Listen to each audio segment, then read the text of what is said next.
پیارے آقا صلی اللہ علیہ وسلم دشمنوں کی فوجوں کے سامنے ڈٹے ہوئے تھے۔ آپ دشمنوں کی طرف بڑھتے چلے جا رہے تھے، اس حال میں کہ آپ کی زبان مبارک پر یہ کلمات جاری تھے: انا النبی لا کذب، انا ابن عبد المطلب، میں نبی ہوں، یہ جھوٹ نہیں ہے، میں عبد المطلب کا بیٹا ہوں۔ السلام علیکم ورحمۃ اللہ وبرکاتہ۔ ناظرین، مدینے سے جلا وطن کیے جانے والے یہودیوں نے خیبر کے یہودیوں کے ساتھ مل کر مسلمانوں پر کئی طرح حملے کیے، طرح طرح سے سازشیں کیں، جس کے نتیجے میں کئی یہودی مارے گئے۔ ان کے بڑے بڑے سردار واصل جہنم ہوئے، لیکن یہودی اب بھی سکون سے نہیں بیٹھے، بلکہ مدینہ منورہ پر ایک اور حملے کا پلان بنانے لگے۔ آخر کار 7 سنہ ہجری میں انہوں نے قبیلہ غطفان کو بھی اپنے ساتھ کر دینے پر راضی کر لیا، یعنی اپنے ساتھ جنگ کرنے پر راضی کر لیا۔ قبیلہ غطفان عرب کا ایک بہت ہی طاقتور اور جنگجو قبیلہ تھا، سو ان دونوں کے ملنے سے ایک زبردست فوج تیار ہو گئی۔ پیارے آقا صلی اللہ علیہ وسلم کو جب اس حملے کی خبر ملی تو آپ صلی اللہ علیہ وسلم نے 1600 صحابہ کرام کی فوج لے کر خیبر کی طرف آپ روانہ ہو گئے۔ آپ صلی اللہ علیہ وسلم نے غطفان اور یہودیوں کے درمیان بیچ میں پڑاؤ ڈالا تاکہ قبیلہ غطفان والے خیبر کے محاصرے کے دوران، یعنی خیبر کے گھیراؤ کے دوران، یہودیوں کی مدد ہی نہ کر سکیں۔ یہودیوں کے پاس تقریباً 20,000 کی فوج تھی۔ جنگ سے پہلے یہودیوں نے اپنی عورتوں اور بچوں کو ایک سیف قلعے میں پہنچا دیا۔ خیبر کے قلعوں میں سب سے پاورفل، سب سے مضبوط قلعہ قلعہ قموس تھا۔ اس قلعے کا سردار مرحب پہلوان تھا، جو کہ عرب میں 1000 سپاہیوں کے برابر مانا جاتا تھا، اتنا طاقتور مانا جاتا تھا۔ سب سے پہلے قبیلہ نائم پر لڑائی ہوئی۔ اس لڑائی میں حضرت محمود بن مسلمہ رضی اللہ تعالیٰ عنہ شہید ہو گئے، لیکن قلعہ آخر کار فتح ہو گیا۔ خیبر کے دوسرے قلعے بھی آسانی سے فتح ہو گئے، لیکن قلعہ قموس میں بہت مشکل پیش آئی، کیونکہ مرحب پہلوان خود اس قلعے کی حفاظت کے لیے موجود تھا۔ یہ قلعہ کئی دن تک فتح نہیں ہو سکا۔ پھر ایک دن پیارے آقا صلی اللہ علیہ وسلم نے ارشاد فرمایا کہ کل میں اس آدمی کے ہاتھ میں جھنڈا دوں گا جس کے ہاتھ پر اللہ پاک فتح دے گا۔ وہ اللہ اور اس کے رسول سے محبت کرتا ہے، اور اللہ اور اس کا رسول اس سے محبت کرتے ہیں۔ کتابوں میں آتا ہے کہ لوگوں نے یہ رات بڑی بے چینی میں گزاری کہ دیکھیں کہ کل کس کو جھنڈا دیا جاتا ہے۔ صبح ہوئی تو پیارے آقا صلی اللہ علیہ وسلم نے فرمایا کہ علی کہاں ہے؟ لوگوں نے عرض کی کہ ان کی آنکھوں میں تکلیف ہے۔ پیارے آقا صلی اللہ علیہ وسلم نے آپ رضی اللہ عنہ کو بلوایا اور پھر آپ کی آنکھوں میں اپنا لعاب دہن لگا کر دعا فرمائی تو فوراً ہی آپ رضی اللہ عنہ کو ایسی شفا مل گئی گویا کوئی تکلیف ہی نہیں تھی۔ پھر پیارے آقا صلی اللہ علیہ وسلم نے اپنے ہاتھ مبارک سے آپ رضی اللہ عنہ کو جھنڈا عطا فرمایا اور قلعے کی طرف روانہ فرما دیا۔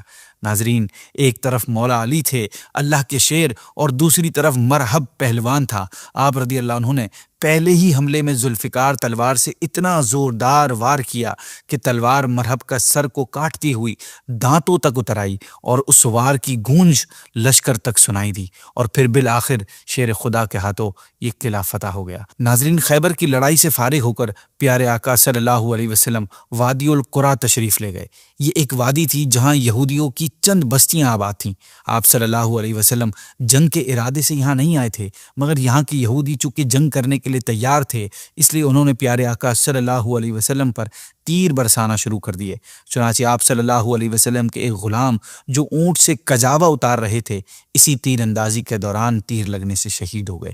پیارے آقا صلی اللہ علیہ وسلم نے ان یہودیوں کو اسلام کی دعوت دی، جس کا جواب ان بدبختوں نے تیر و تلوار سے دیا اور باقاعدہ صف بندی کر کے مسلمانوں سے جنگ کے لیے تیار ہو گئے۔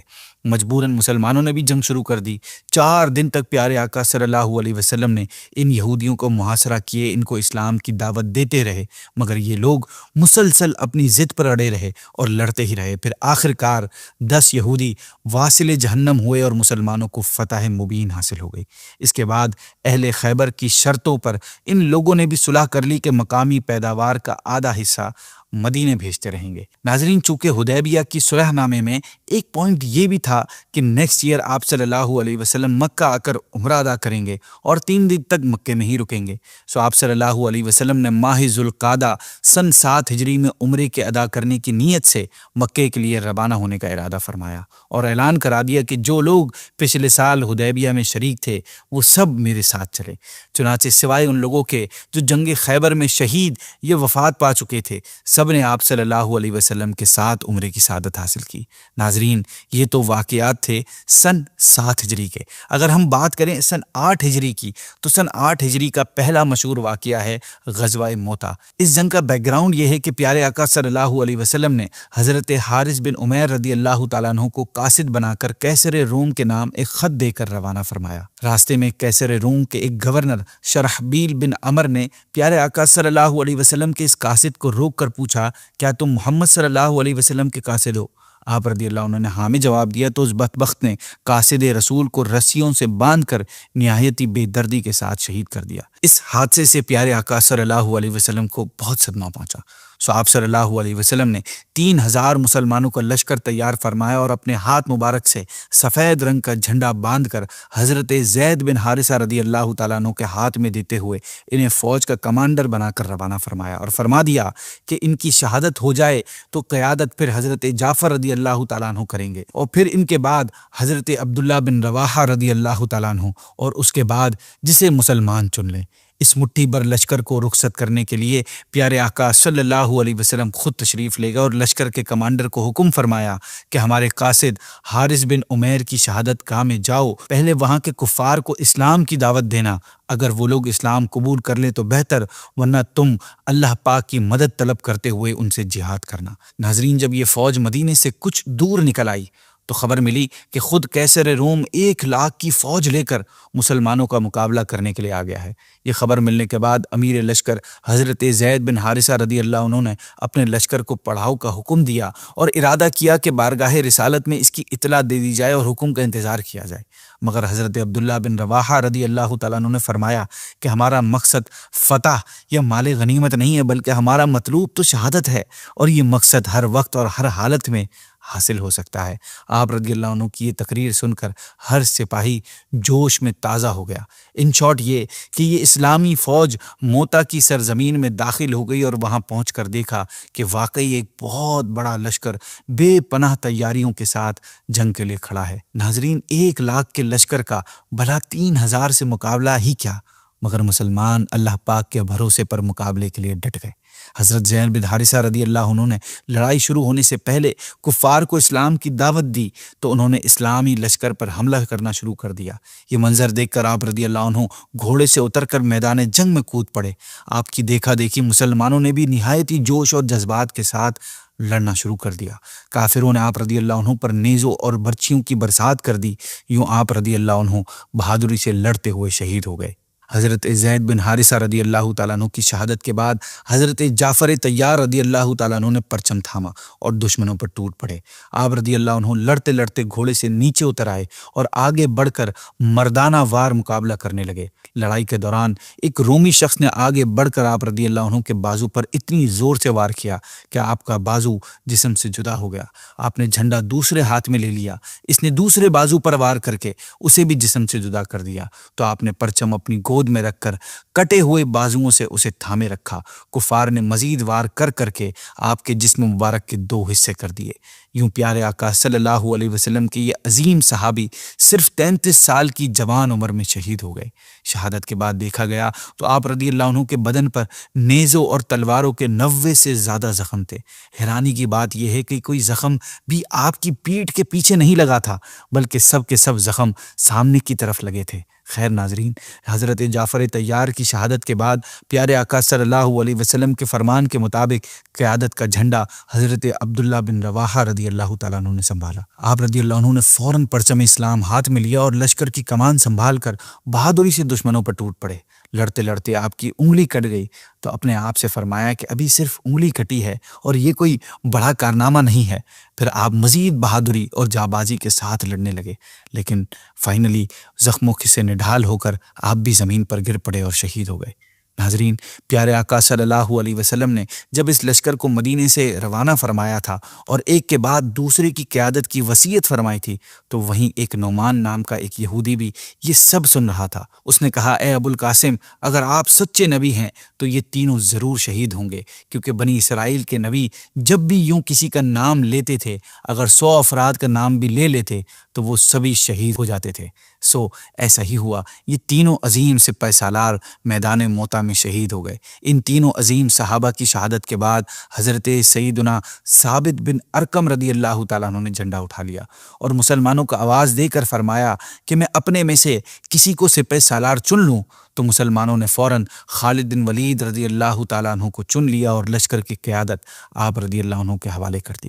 ناظرین، ادھر خالد بن ولید نے جھنڈا تھاما، ادھر غیب کی خبریں دینے والے پیارے آقا صلی اللہ علیہ وسلم نے موتا سے 1000 کلومیٹر سے بھی زیادہ دوری پر مدینہ طیبہ میں منبر نبوی مسجد نبوی پر بیٹھے ہوئے فرمایا، اب جھنڈا اللہ کی تلواروں میں سے ایک تلوار یعنی خالد بن ولید کے ہاتھ میں ہے۔ آپ رضی اللہ عنہ نے بکھرے ہوئے مسلمانوں کو جمع کیا، پھر آپ نے لشکر کی ترتیب تبدیل کرتے ہوئے رائٹ اور لیفٹ کے سپاہیوں کی جگہ بدل دی۔ اس سے دشمنوں نے سمجھا کہ شاید مسلمانوں کو مزید مدد مل گئی ہے، جس سے ان کے دلوں میں مسلمانوں کا رعب آ گیا اور مسلمانوں کے حملوں سے گھبراتے ہوئے وہ پیچھے آہستہ آہستہ ہٹنے لگے۔ اس کے بعد ناظرین، مسلمانوں نے شدید لڑائی لڑی، یہاں تک کہ صرف حضرت خالد بن ولید کے ہاتھ میں اس دن 9 تلواریں ٹوٹی اور یہ جنگ 7 دنوں تک جاری رہی۔ 2 لاکھ کے مقابلے میں صرف 3000 کا لشکر 7 دن تک ڈٹا رہا اور صرف 13 مسلمان شہید ہوئے۔ 7 دن بعد جب دشمن کا لشکر ہارتے ہوئے پیچھے ہٹنے لگا تو خالد بن ولید رضی اللہ تعالیٰ عنہ نے بھی عقل مندی سے کام لیتے ہوئے لشکر کو پیچھے ہٹا لیا۔ ناظرین، دشمن کی خود سے 66 گنا زیادہ تعداد کے ساتھ ٹکرانا، 7 دن تک ڈٹے رہنا، صرف 13 سپاہیوں کا شہید ہونا، پھر دشمن لشکر کا پلٹ کر حملہ کرنے کی ہمت نہ کر سکنا اور حضرت خالد بن ولید کا اپنے لشکر کو صحیح سلامت مدینہ طیبہ واپس لے کر آنا کسی واضح فتح اور کامیابی سے کم نہیں تھا۔ ناظرین، ہجرت کے 8ویں سال ہی مکہ بھی فتح ہوا۔ اس فتح کا سبب یہ بنا کہ کفار قریش کا ایک ایلائے یعنی حلیف قبیلے نے کفار قریش کی مدد سے مسلمانوں کے ایک ایلائے قبیلے پر حملہ کر دیا۔ اب یہ حملہ واضح طور پر صلح حدیبیہ کے معاہدے کی خلاف ورزی تھی۔ اس واقعے کی خبر جب پیارے آقا صلی اللہ علیہ وسلم کو ہوئی تو آپ نے قریش کی طرف پیغام بھیجا، ایک میسج بھیجا کہ وہ 3 شرطوں میں سے ان میں سے کوئی ایک شرط ایکسیپٹ کر لیں۔ نمبر 1، قتل ہونے والوں کا خون بہا یعنی ان کے قتل کا بدلہ یہ دے دیں۔ نمبر 2، اس قبیلے کی حمایت چھوڑ دیں جس قبیلے نے حملہ کیا۔ نمبر 3، اعلان کر دیں کہ حدیبیہ کا جو معاہدہ ہے، جو کانٹریکٹ ہے، وہ ٹوٹ گیا ہے۔ قریش نے جواب دیا کہ ہمیں صرف تیسری شرط منظور ہے یعنی حدیبیہ کا معاہدہ ختم۔ جب ان کی طرف سے یہ جواب آیا تو 10 رمضان المبارک کو 8 ہجری کو پیارے آقا صلی اللہ علیہ وسلم 10,000 کا لشکر لے کر مکے کی طرف روانہ ہو گئے۔ مکہ پہنچ کر پیارے آقا صلی اللہ علیہ وسلم نے یہ رحمت بھرا فرمان جاری کیا کہ جو شخص ہتھیار ڈال دے گا اس کے لیے امان ہے، جو شخص اپنا دروازہ بند کر لے گا اس کے لیے امان ہے، جو مسجد حرام میں داخل ہو جائے گا اس کے لیے بھی امان ہے۔ مزید فرمایا کہ جو ابو سفیان کے گھر میں داخل ہو جائے گا اس کے لیے بھی امان ہے۔ حضرت ابو سفیان رضی اللہ تعالیٰ عنہ اس وقت تک ایمان لا چکے تھے۔ ناظرین، پھر آپ صلی اللہ علیہ وسلم نے کعبے کو مشرکوں کی مذہبی علامات سے پاک و صاف کروا کر کعبے شریف کے اندر نفل ادا فرمائے اور پھر باہر تشریف لا کر خطبہ ارشاد فرمانے کے بعد کفار قریش سے ارشاد فرمایا کہ بولو، تمہیں کچھ معلوم ہے کہ آج میں تم سے کیا معاملہ کرنے والا ہوں؟ کفار پیارے آقا صلی اللہ علیہ وسلم کی رحمت کو مد نظر رکھتے ہوئے بولے کہ آپ کرم والے بھائی اور کرم والے بھائی کے بیٹے ہیں۔ پیارے آقا صلی اللہ علیہ وسلم کی رحمت جوش میں آئی اور آپ نے یوں فرمایا کہ آج تم پر کوئی الزام نہیں، جاؤ تم آزاد ہو۔ ناظرین، بالکل ان ایکسپیکٹڈلی یہ اعلان سن کر کفار مکہ حیران ہو گئے۔ اس عام معافی کا کفار مکہ کے دلوں پر بہت گہرا اثر پڑا اور وہ آپ صلی اللہ علیہ وسلم کے اخلاق سے اتنا متاثر ہوئے کہ اس کے بعد بڑی بڑی تعداد میں آ کر آپ صلی اللہ علیہ وسلم کے ہاتھ پر اسلام کی بیعت کرنے لگے۔ ناظرین، یہ وہ موقع تھا جس میں کفار قریش کے کئی بڑے بڑے سرداروں نے آ کر اسلام قبول کیا۔ کتابوں میں آتا ہے کہ فتح مکہ کے دن 2000 افراد نے اسلام قبول کیا تھا۔ ناظرین، خانہ کعبہ کے اندر تمام جھوٹے خداؤں کی تصویر اور علامات کو توڑ پھوڑ کر اور مٹا کر مکے کو پیارے آقا صلی اللہ علیہ وسلم نے شرک کی لعنت سے پاک کر ہی دیا تھا، لیکن مکے کی سراؤنڈنگ میں بھی شرک کے کچھ اڈے تھے۔ سو پیارے آقا صلی اللہ علیہ وسلم نے صحابہ کرام کے لشکروں کو بھیج کر ان سارے اڈوں کو بھی تہس نہس کروا دیا۔ ناظرین، سن 8 ہجری کا ایک اور مشہور واقعہ بھی ہے جس کا نام غزوہ حنین ہے۔ حنین مکہ اور طائف کے درمیان ایک جگہ کا نام ہے۔ اس غزوے کا بیک گراؤنڈ کچھ یوں ہے کہ فتح مکہ کے بعد تقریباً عرب کے لوگ مسلمان ہو گئے تھے، اور اس کی وجہ یہ تھی کہ اکثر وہ لوگ تھے ان میں جو اسلام کے سچے دین ہونے کا پورا یقین رکھنے کے باوجود قریش کے ڈر سے مسلمان ہونے میں رکے ہوئے تھے اور فتح مکہ کا انتظار کر رہے تھے۔ پھر چونکہ عرب کے دلوں میں کعبے کا بے حد احترام تھا اور ان کا بلیف تھا کہ کعبے پر کسی برے انسان کا قبضہ نہیں ہو سکتا، اس لیے پیارے آقا صلی اللہ علیہ وسلم نے جب مکے کو فتح کر لیا تو عرب کے بچے کو اسلام کے سچے دین ہونے کا پورا یقین ہو گیا، اور وہ سب کے سب بڑی تعداد میں آ کر اسلام میں داخل ہونے لگے۔ اس کے علاوہ اب جو باقی رہ گئے تھے ان میں اب ہمت نہ رہی کہ وہ اسلام کے مقابلے میں ہتھیار اٹھا سکیں۔ لیکن حنین میں حوازن اور ثقیف نام کے 2 قبیلے آباد تھے جو جنگ میں بہت ہی ایکسپرٹ تھے۔ ان لوگوں پر فتح مکہ کا ریورس اثر ہوا۔ ان لوگوں نے یہ سوچا کہ فتح مکہ کے بعد اب ہماری باری ہے، اس لیے ان لوگوں نے یہ پلان بنایا کہ مسلمانوں پر جو اس وقت مکے میں جمع تھے ایک زبردست حملہ کر دیا جائے۔ چنانچہ پیارے آقا صلی اللہ علیہ وسلم نے حضرت عبداللہ بن ابی حضرت رضی اللہ تعالیٰ عنہ کو انویسٹیگیشن کے لیے بھیجا۔ جب آپ رضی اللہ عنہ نے وہاں سے واپس آ کر حنین والوں کی جنگی تیاریوں کا حال بیان کیا اور بتایا کہ قبیلہ حوازن اور ثقیف نے اپنے تمام قبیلوں کو جمع کر لیا ہے اور یہ لوگ اپنی عورتوں، بچوں بلکہ جانوروں تک کو میدان میں لائے ہیں تاکہ کوئی سپاہی میدان سے بھاگنے کا خیال بھی نہ کر سکے، تو پیارے آقا صلی اللہ علیہ وسلم نے بھی شوال 8 ہجری میں 12,000 کا لشکر جمع فرمایا۔ ناظرین، ان میں سے 10,000 تو مہاجرین اور انصار وغیرہ کا وہ لشکر تھا جو مدینے سے آپ صلی اللہ علیہ وسلم کے ساتھ آیا تھا، اور 2,000 نئے مسلمان تھے جو فتح مکہ میں مسلمان ہوئے تھے۔ پیارے آقا صلی اللہ علیہ وسلم نے مسلمانوں کے اس لشکر کو ساتھ لے کر شان و شوکت کے ساتھ حنین کا رخ کیا۔ مقابلے کا پہلا فیز مسلمانوں کے لیے مشکل رہا، مگر پھر پیارے آقا صلی اللہ علیہ وسلم نے جب مسلمانوں کو موٹیویٹ کیا تو انہوں نے کفار پر ایسا زبردست حملہ کیا کہ وہ پیچھے ہٹنے پر مجبور ہو گئے۔ کئی کفار میدان چھوڑ کر بھاگ نکلے، کئی واصل جہنم ہو گئے، اور جو رہ گئے وہ گرفتار ہو گئے، اور اس طرح مسلمانوں کو غزوہ حنین میں بھی فتح ملی اور بہت بڑی تعداد میں مال غنیمت بھی ہاتھ آیا۔ ناظرین، حنین میں ہار کر کفار کی کچھ فوجیں تو بھاگ کر اوتاس میں جمع ہو گئیں اور کچھ طائف کے قلعے میں چلی گئیں۔ اوتاس میں پیارے آقا صلی اللہ علیہ وسلم نے حضرت ابو عامر رضی اللہ تعالیٰ عنہ کی لیڈرشپ میں فوج بھیجی۔ لڑائی میں ابو عامر رضی اللہ عنہ زخمی ہو گئے اور حضرت ابو موسیٰ اشعری رضی اللہ تعالیٰ عنہ نے دشمنوں کو واصل جہنم کیا۔ یہاں بالآخر کفار نے ہتھیار ڈال دیے۔ رہی بات طائف کی، تو طائف کا قلعہ چونکہ بہت مضبوط اور محفوظ تھا، پیارے آقا صلی اللہ علیہ وسلم نے یہاں 18 دن تک محاصرہ کیا، مگر سخت ریزسٹنس کی وجہ سے فتح نہ ہو سکی۔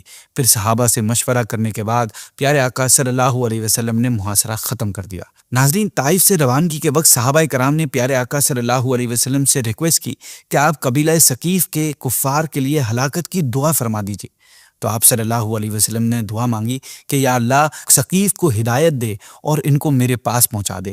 چنانچہ پیارے آقا صلی اللہ علیہ وسلم کی یہ دعا مقبول ہوئی، اس طرح کہ سن 9 ہجری میں قبیلہ ثقیف کا ایک وفد یعنی ڈیلیگیشن مدینے پہنچا اور پورا قبیلہ پیارے آقا صلی اللہ علیہ وسلم کے ہاتھ پر مسلمان ہو گیا۔